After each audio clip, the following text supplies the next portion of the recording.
Good evening, everybody. Seated on the dais with me, Director LBSNAA, Mr. Sri Ram, who's taken over very recently, and I must appreciate the manner in which he's got used to the entire setup. It seems he's been there for years and years. The last I came was Mr. Srinivas, but I'm glad that, and that also shows that you are the right person to be there because it seems you have the aptitude to be in a teaching institute like this, which is sometimes you find difficult to find among the officers. So I'm glad that you have for once the right director at the right place. And I think that yeah, you can clap for that. And Miss Shavi, who actually I think uh, could elicit the maximum amount of organic applause because being being being a hardcore clinical professional, have been trained in the school where you could actually watch from a distance and make out the diagnosis. So, and usually I don't get enough time to even understand what is this program, what I just acquaint myself on the way to the venue. But I can make the observation clearly because most of you are actually bound to clap or taught to clap at the right time. So that's why I said it was good to have an organ clap that speaks about volumes about what you have contributed. Miss Disha was, I don't know what she went on and on, being very generous in introducing me. Many of the things that she said, I had forgotten about myself. But I, it sounds good when you are young. It sounds like a matrimonial ad, but sometimes it's embarrassing. Nevertheless, so very kind of you, and I would like to trust every word that you have said about me, Mr. Abhiram, and all the other members of faculty. First of all, I have to formally congratulate you for having successfully completed this course. And as was being said rightly by the director, this is the end of one phase, and I would say the beginning of the second one, beginning of the journey. And I was just now trying to acquaint myself. I was asking him, and he told me that as many as 560 officers drawn across these services, 16 services, and 3 services, of course, from Bhutan, which we've been having for many years now. So I hope you have learned all that you had come forward or hope to learn here from. But I think you're also one of the batches which are actually concluding their program and also having their valedictory at the feet of Sardar Patel, who's known to be one of the architects of the Indian civil services. In fact, the first program of the civil service was addressed by him because in those days the DOPT was a part of the Home Ministry and he happened to be the Home Minister. So you have a legacy connection also, unlike many other batches who didn't have this kind of a privilege. I'm not here to sermonize you or give you any advice. You've already heard enough of it. My observation is that usually one civil servant advises the other. So luckily I'm not one. So and maybe I'm also not capable of that because I see all the senior secretaries telling the younger ones what should be done, what should not be. But as I said, as a clinician, my observation is that many of the things that you are taught over here get unlearned very fast when you come out. And for reasons of survival and sustainability, just as you have sustainable goals in UNO, you also have sustainable goals in the services. So whom to be with, when to be right at what place. And I would not say learning to say yes, minister, but short of that, you learn all the things for survival as well. And I think that's also part of your grooming, which certainly may not happen necessarily in the curriculum of academy, but as was being rightly mentioned by the director, the capacity building is a continuous process. That too is a capacity building. overnight the boss changes, particularly the political boss, and you know where to place which bouquet with whom. So all these things you get to learn over a period of time. And it's also part of your service conduct. But I hope, I only wish that you learn all the good things and do not tend to unlearn what good has been taught over here. And the matter of fact is that all said and done, we are all part of the same society. We are all children of the same society. So we can't keep ourselves aloof from the good and bad of the society. And we have to continuously evolve. Sometimes it is said the civil services, particularly the Indian administrative service, is a reincarnation of the erstwhile Indian civil services of the British times. The other day I was saying, I think that is also partly a misnomer for the simple reason that the change started happening on the midnight of freedom itself. From collector, you became a district development commissioner. So the British head of state district was known as a collector, which was supposed to collect revenue for the empire. You are supposed to generate revenue for the welfare state. So the role has been evolving, and with the change of times, the change of priorities, the accountability having increased, transparency has been gone up manyfold, and technology taking up many of what was not there earlier on. It has to be inevitably evolving all the time. But I'm glad that we have tried in the last 9 or 10 years under Prime Minister Modi, try to consciously introduce some of the new experiments, which I think in the beginning we were not sure whether they would, how well they would go with you all or with the batches at that time. One of them, of course, is here having this valedictory at this place, because I remember soon after we came in, because most of us had very little experience of the government. We came from diverse fields in 2014, and whereas the civil servants in place had been there for years together. So I remember one of the earlier remarks that Prime Minister Modi made was, "Can we move India out of Delhi, or can we move the capital out of Vigyan Bhavan?" And I'm glad today we have vindicated that thought, because most of our programs in Delhi would happen in Vigyan Bhavan and in your academy, in those two halls that you have. So this is a kind of a new dimension, and I think it's very much in keeping with the world order today, because when you visit, for example, US, you don't always visit Washington. You go by the need of the requirement or the itinerary of your professional obligations. So we have tried to now, if we have to adopt a global role for ourselves, as the director was mentioning 2047 for you, we have to live up to the global benchmarks and the global parameters. So this was one. The other new experiment which was introduced was that of the assistant secretary, the 3 month stint, which we started in 2016, I believe. We were cautious in the beginning because we thought maybe the young officers may not like, being held back for 3 months in Delhi, uh, when in fact they have been impatiently waiting to go back to their respective cadres and get themselves appointed as SDMs and all such glamorous postings. And we were also not sure whether the state governments would be very enthusiastic about it. And we had the option of going slow. The Prime Minister also said you can go as far as you want, and you can try. But I'm glad. In fact, we took the first batches, I think 2013 batch, which we started with. So I told them, look here, it'll be good for us. At the end of the day, maybe it will be a win-win for both sides. Because you will have the opportunity to find your mentors, to get yourself acquainted with some of your senior officers whom you can get in touch with from wherever cadre you are. And at the same time, it also helps you a lot of leveling, because once you are at the age of early 20s, straight after from the academy, you go to a remote place and become an SDM or a DM. You don't know what is happening. You have four persons looking after your four limbs, each pressing one of them.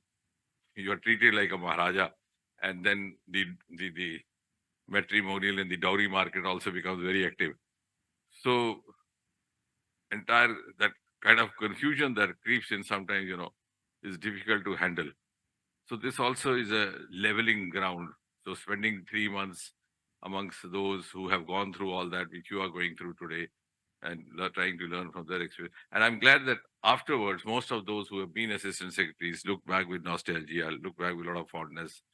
And during the COVID times, when we were actually talking to each of the DMs across the country, were 750 odd, those of them who had been in the national capital for 3 months sounded much, much more confident and also much, much more forthcoming. They would say, "Hi, sir, I'm there. I was there. I was." Whereas the earlier ones were still, tied down in the protocol shackles of the past, which are gradually now mm, getting undone for all the reasons. The third part is that the domain has also enlarged, as was being mentioned by the course coordinator and the director. Earlier on, maybe it was more of humanities, but now we are mostly into technology and science. So I think that's one. The visiting faculty, the PM Excellence Awards have been given a new look. So when you go to the district, maybe in next 2 3 years, you will have an opportunity to be a claimant for a PM Excellence. Earlier on, it was more of a individual base, so which I thought was not very objective, in the sense that if you had to give an award, you thought of whom to give an award in a small state like Mizoram. Okay, last year we gave to him, the year before that. So whom to give? No, we can't leave out Northeast also. So give him. So sometimes it would be by exclusion, not by inclusion. So now it's no longer that. We are basing the awards on the basis of the performance of the district in one of those flagship programs which are notified. So it can be more than one district. It can be the same district again. It's absolutely scientifically devised. And I'm glad there's so much of enthusiasm, almost 100% participation taking place in that. We and the assistant secretary also gives you an opportunity to make presentations before the honorable prime minister. So I think the other part is that a lot of advice has been given to you about how to go about. I think most important is because when we go out, we are treated the way we didn't expect to be treated, because they think there's something out of the other world have come, a new collector, a new DC. But what we have to always bear in mind is that we are not the best. In spite of all the good things that Ms. Disha spoke about me, I still believe I'm not that good. It's just incidental. We are there, right time, right place. And many of us, including me, I'm including myself also, because I've also been one of the toppers in the meritorious Alwale. We are actually good crackers also. You place on any exam, we'll crack. And if you do a retrospective of last 25 years as a researcher, I'm fond of doing all this. You will realize most of you have been in the merit list right from your class 10. So we have that kind of a knack to excel, though we may not be the best in many ways. But then this is something which has given us an opportunity to occupy a slot which is not given to others. So I think that is the feeling which keeps us humbled and also gives us to keep improving ourselves every day. And the director was rightly mentioning the whole of government approach. I think that's precisely what the Prime Minister has been reiterating time. We have this Swachhata campaign. We just now concluded yesterday. We earned about 500 crore rupees. You'll be happy to learn, just by disposing of electronic scrap. So that has been possible again because of the whole of government, because all the departments. So because the age of silos is gone. So if we have to move on from here, from where we are, it has to be a synergized approach, both for our individual growth as far as the national growth. The vaccine story is itself a vaccine. Some of the telltale success stories which are being cited the world over are actually the product of the whole of government and the whole of nation. The vaccine was developed by the biotechnologists, tried by the medicos, administered by the civil servants, monitored by the Prime Minister himself. So it's been both was horizontal as well as vertical whole. Similar to our Chandrayaan. The other day when the Aditya was launched, and I was asked to make the official announcement for that, my first sentence, which some of you might have seen, was that the launching was done by ISRO, but the mission is whole of science. So somebody had contributed the vehicle, somebody the one part of it, the other. So we cannot be working in isolation, however much conceited we are, because that will be a self-limiting approach. We have also gone through a number of governance reforms in the last few years. I hope you will be the beneficiaries of that, because you're now beginning into this. Because on the one hand, Prime Minister said zero tolerance against corruption, but at the same time, we were the ones who amended the Prevention of Corruption Act after 30 years. It was the 1988 Act, it was amended in 2018, and the bribe giver was made equally culpable, so that while we do not tolerate or claim not to tolerate corruption, we should also not be intimidating or making sure that there is no intimidation for a performing honest officer. So in order to give a work-friendly environment is equally a responsibility of the government, so that we can have the best of the potential of the officers. That was the, and also because I don't know whether you have realized the demography of the entire civil services has changed. You have now toppers from Punjab, from Haryana, you have three girls this year, all of them from North India. Earlier on, it was confined to the handful of states. And you know why? And that will have a bearing on our future working, because there's a democratization of civil services as much as democratization of the other avenues. And I think this technology and this mobile and the internet has been the biggest leveler. Earlier on, you had to find a good library, a book which you may not be able to afford. Now everything is available free of cost. And even if you don't have the electricity, you have the Wi-Fi at the railway station. So many of the boys and girls were preparing over there. So this is now a generation, as I said, we are children of the same society, which is no longer a prisoner of its aspiration. So you have all the avenues, and that is why I would rather say earlier on, till about a decade or so ago, it was said to be an elite service. Maybe it is still elite, it is not for the elite part anymore. So it was elite service for the elite. Now you have the commoners coming, and I, for the last 10 years, I personally sit with each of the 20 toppers just to learn from them. I was glad the other day I came, and I also sit with the IIT and these crackers of the NIT. That's how you learn about what the executive pyramid. So small girl over 16-year-old the other day came from the most terror-affected area. She had made it to the IIT. A small, a little cute girl, speaking beautiful English.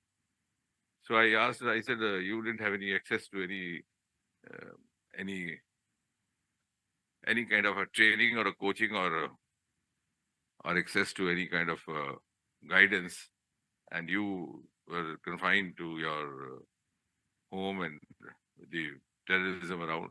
So she takes out the mobile from her pocket and tells me with all the confidence at her command, sir, this 14 hours, 8 months, IIT cracked. So also applies for us. 14 hours, 8 months equal to civil services. And all the material available at the mobile. So things have become far more now accessible, affordable, approachable, provided we have the passion to do so. And we are actually very consciously trying to make the best use of that. Mission Karmi Yogi, as was being mentioned, one after the other, is one of those examples, the shift from the rule to role. So you have the rule book at the back of your mind, but you're also conscious of performing the role to the optimum extent. And because, as I say, you have been told to exert the authority, the writ of authority, rightly so, because when you have to command, you have to command. जिसको कहते हैं सरकार का इकबाल. लेकिन क्या होता है कि sometimes if today you post me as the health secretary, subconsciously or unconsciously I start pretending as if I can write a better prescription than a doctor. I have to rule over doctors. But this is now a module, Karma Yogi, which will actually give us the confidence to do so, because we will be able to equip ourselves each moment, each hour for every new assignment. We would have the confidence to actually tell a doctor how to write a prescription, because we have that kind of aptitude to work and to learn, and the module is there, and we are always keeping it updated. I was going through the papers that you gave me, the harnessing powers of disruption. That is the theme, I believe.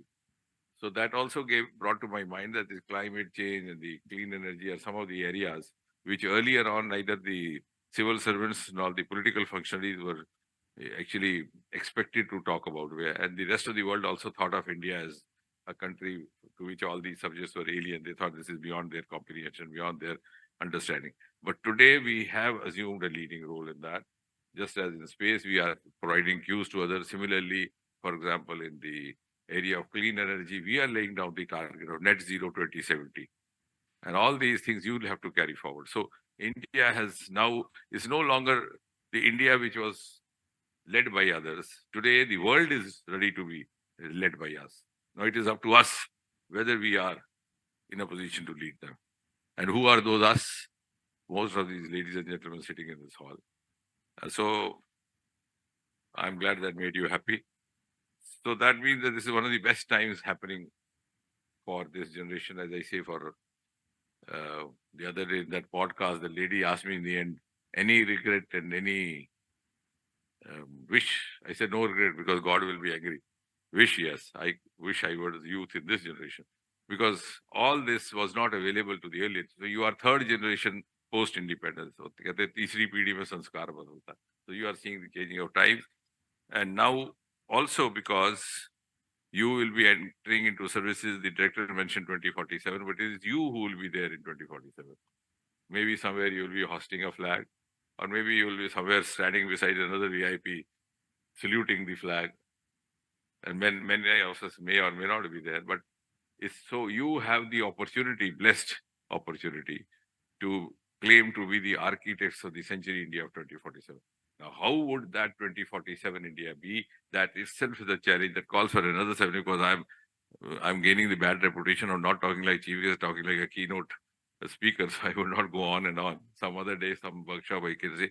I've actually asked some of our colleagues in the administrative reforms to form a small committee and to prepare a vision document, because what we tend to do is that we try to visualize the future times through the prism of the present.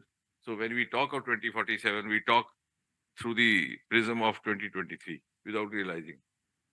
But if some of you who are from the science team, you would have learned when you do a research, you are asked to do a retrospective perspective. So when you're talking of 25 years ahead, just recall what was there 25 years back and how does it sound now. 25 years, if you go back, it was 1998. What was new? Maybe a VCR or that. And which became a very favorite item in every dowry thing. Now, if somebody asks you for a dowry, you would rather detest it. Nobody uses that video recorder or whatever. And what was the other item? As those some of us being in public life, every leader would be surrounded by workers every morning. कि एक STD का booth दिलवा दीजिए, बच्चे की जिंदगी बन जाएगी. और जब तक बच्चा परवान चढ़ा, STD booth बंद हो गए. So, but could you ever in 1998 visualize that this would happen here? So similarly, the first thing when we talk of 2047 from the perspective of civil service, you'll have to see what will be the relevance of civil service. What will be your role? How much will be your role? Will there be a role at all or not? Or you will just be a facilitator? Already so much of it has been taken over. This Maveto program, I think the world is now quoting us. All the mapping, farming, everything, surveying being taken over by drones and space technology. When I went to a panchayat where the entire mapping had been completed, the first panchayat in India, my first response was, what would the Patwari do now? And everybody laughed. So I thought maybe I was incorrect talking like this. I said, Patwari ka to kaam hi band kar diya aapne. And after 6 months, I saw a newspaper item. Thought I was vindicated. They said Patwari on strike for salary hike, which means earlier on he never looked for a salary. So the new technology, the artificial intelligence also tends to put us out of job. So much of what will be happening today will be actually handled by the citizen itself. And that again would be a test of our skills to keep us relevant. Relevant in the sense that still we are a part of the system which can't do without us, notwithstanding everything else. So you have both a challenge and an opportunity awaiting you over the next 2 decades. And that is something that you have been blessed with. So I compliment you, also envy you simultaneously. Thank you.